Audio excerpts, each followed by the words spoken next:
Hello, my name is Mary, and I'm 42 years old. I've been married to my husband, Charles, for a decade. We started off working together, but now we're employed at different branches of our company. Charles is known for his responsible demeanor at work and is quite popular among his colleagues. He exudes confidence and ambition, always striving to present a strong image. In contrast, I tend to be quieter and less conspicuous, which made it all the more surprising when Charles, with his dynamic personality, took an interest in me.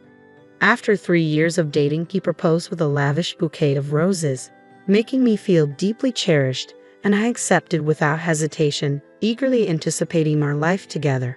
However, Charles soon revealed a twist in our plans. He wanted us to live with his parents. Though hesitant, he convinced me that his parents were welcoming and excited about the arrangement. Reluctantly, I agreed. For the past 8 years, I've lived with my in-laws in what was once solely my husband's home, an arrangement I hadn't envisioned for married life. My days begin early, often with my mother-in-law criticizing minor things like how I clean the front door. Despite my efforts to prepare breakfast for the family, her constant complaints persist as she heads off to work, leaving me to hurriedly address any issues, feeling reduced to mere house help. This routine involves waking up at 6 a.m. to manage household chores and cook, while my mother-in-law remains at home all day without contributing. After a long day at work, I return to prepare dinner, and by bedtime, I'm so exhausted that I fall asleep immediately. This relentless cycle leaves me constantly worn out and stressed, while my mother-in-law relaxes in the living room, enjoying the breakfast I made and reminding me to maintain cleanliness to keep up our neighbors' good opinion. Despite ongoing challenges and a lack of support from my husband in these domestic conflicts, this repetitive cycle seems unending. My father-in-law tends to ignore the mistreatment I face, burying himself in his newspaper and seeming oblivious to the tension. The relentless stress since moving in with my husband's family has taken a severe toll on me. I've lost significant weight, and my menstrual cycle has ceased, making it impossible for us to conceive. Although my mother-in-law is a substantial source of this stress, I'm blamed for our inability to have children. I once took pride in my appearance, but now I hardly recognize the woman in the mirror. The constant criticism and my dramatically changed appearance have plunged me into a deep depression. I've grown so accustomed to yielding to her demands that I've become completely submissive, feeling numb and lacking the energy to even consider leaving. The pain deepened when I received devastating news. My father had passed away unexpectedly in an accident. It had been ages since I last visited my family home, mainly because my husband and mother-in-law disapproved whenever I mentioned wanting to go. Regret filled me for not spending more time with him, and I knew I needed to attend his funeral. When I told my husband and mother-in-law, they coldly responded, "We're not going. Let your family handle it," before I could even finish my plea. Their heartless reaction left me trembling with anger and grief. All I could manage in response was a quiet, "Understood." Many people attended my father's funeral. He was self-employed and had many connections, and the air was filled with tears, showing just how beloved he was.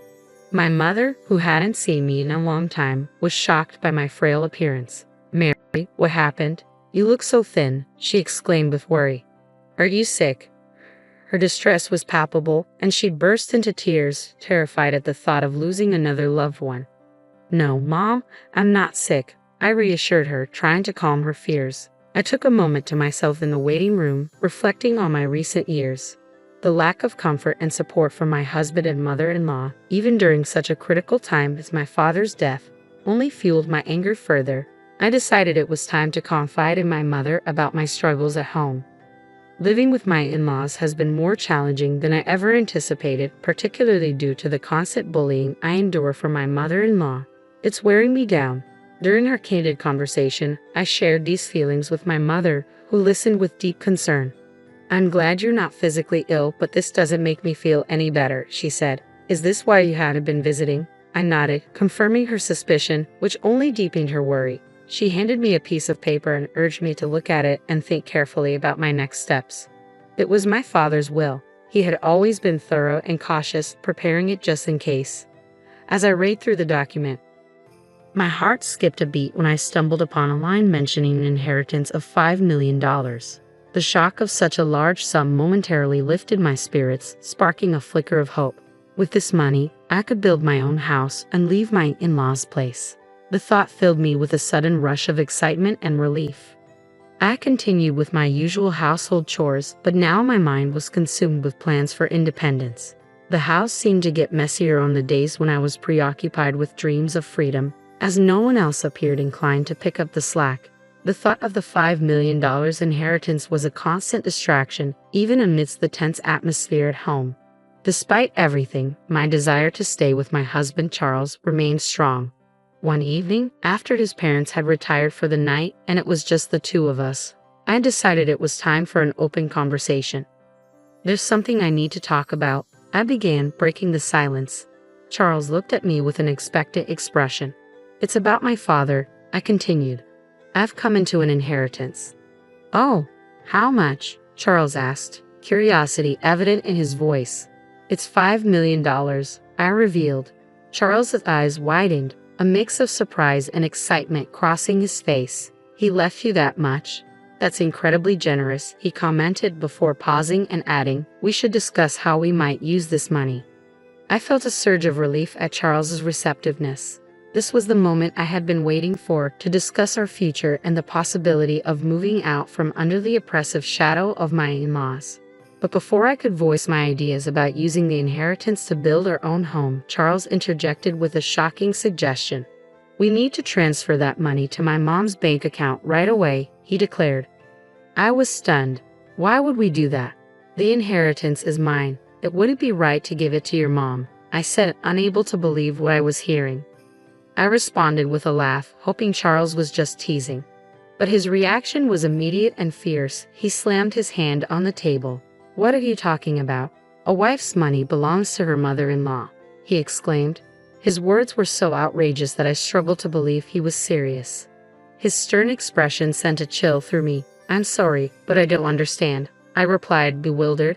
All I wanted was to discuss the possibility of building a house for ourselves. But Charles wouldn't let me speak further. He insisted that my inheritance should go to his mother, and his insistence left me reeling. That night, I was too shocked to sleep. The next morning, while making breakfast, Charles and my mother-in-law confronted me with angry expressions. "Mary, I heard about the $5 million inheritance, and you said you wouldn't give it to me. Who do you think you are?" my mother-in-law demanded, her voice dripping with indignation. Charles had already informed her about the inheritance, and she was adamant. "Stop arguing and transfer the money to my account now. A daughter-in-law's money is our money," she asserted.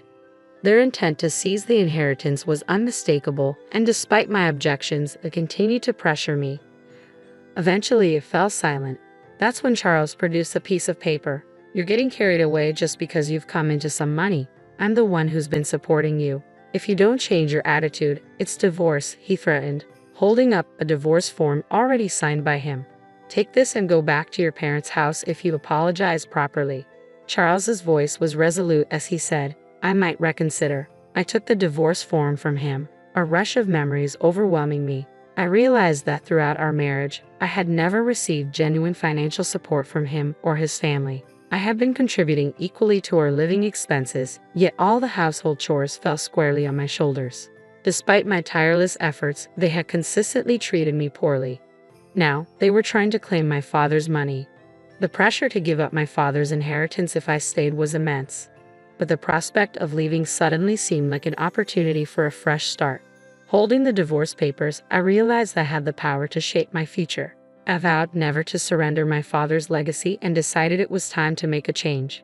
After a long day at work, I returned to my parents' house. "I'm home," I called out. My mother greeted me with a warm smile, and despite my exhaustion, a home-cooked meal awaited me on the table. It had been ages since I'd enjoyed a meal prepared by someone else, and with each bite of the delicious food, tears of gratitude welled up in my eyes. "Did you tell your husband about the inheritance?" my mother inquired. "Yes, and it caused quite a stir," I replied, recounting the demands made by my husband and mother-in-law. My mother listened in shock at the revelation. "The inheritance belongs to you, and you alone should decide your future," she comforted me gently as I cried. After a week of being cared for at my parents' home, I decided it was time to return to my in-laws' house. Armed with a renewed sense of strength, I said, "Well, I'm heading back now. Take care," I said confidently, no longer afraid to face the challenges ahead. As soon as I returned, my husband and mother-in-law confronted me, their expressions stern and arms crossed. "Have you reflected on your behavior?" they demanded. "Yes, I apologize. Please allow me to stay in the house," I offered, my apology more strategic than sincere. My mother-in-law's face lit up with anticipation.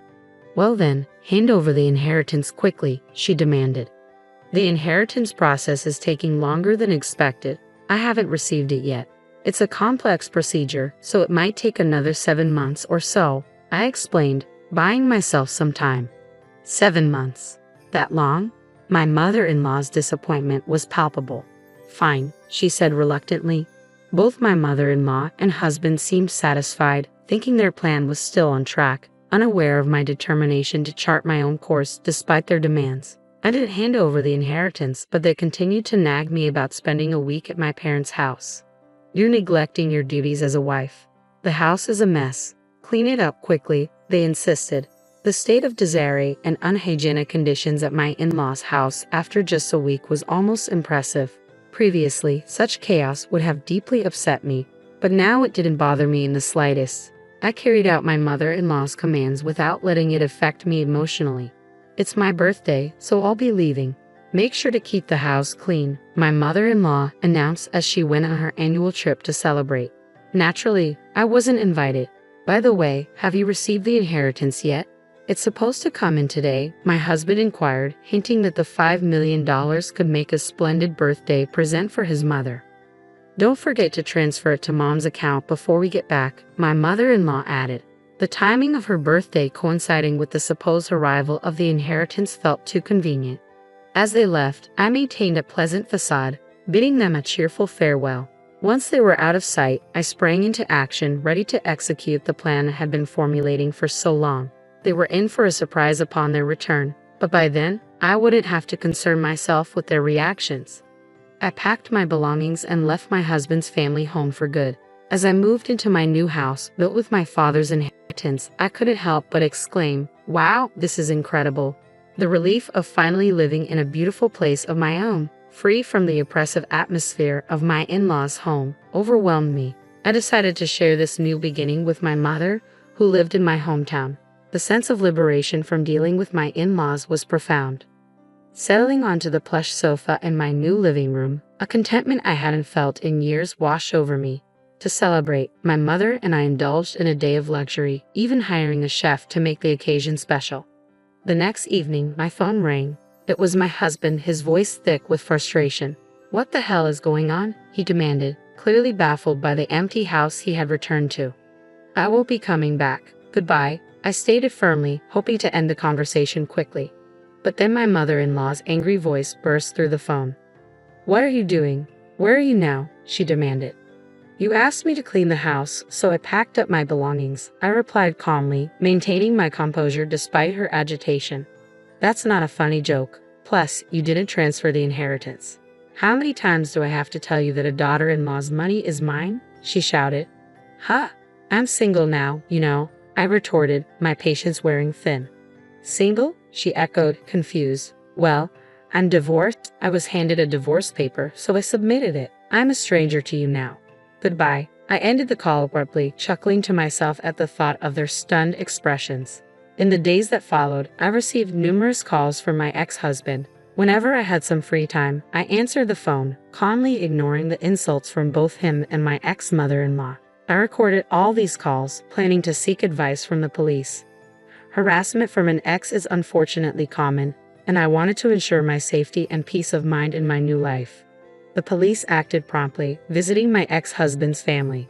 The sight of the police at their doorstep was a significant blow, especially for my ex-in-laws who were concerned with maintaining a pristine public image. Additionally, a colleague of my ex-husband who lived nearby saw the police visit. Given my ex-husband's high-profile status, the news spread quickly. Resentful colleagues eagerly fueled the rumor mill, and soon, negative gossip about him circulated widely. At work, whispers about the police visit reached my department. "Did you hear about the police visit?" my colleagues whispered among themselves.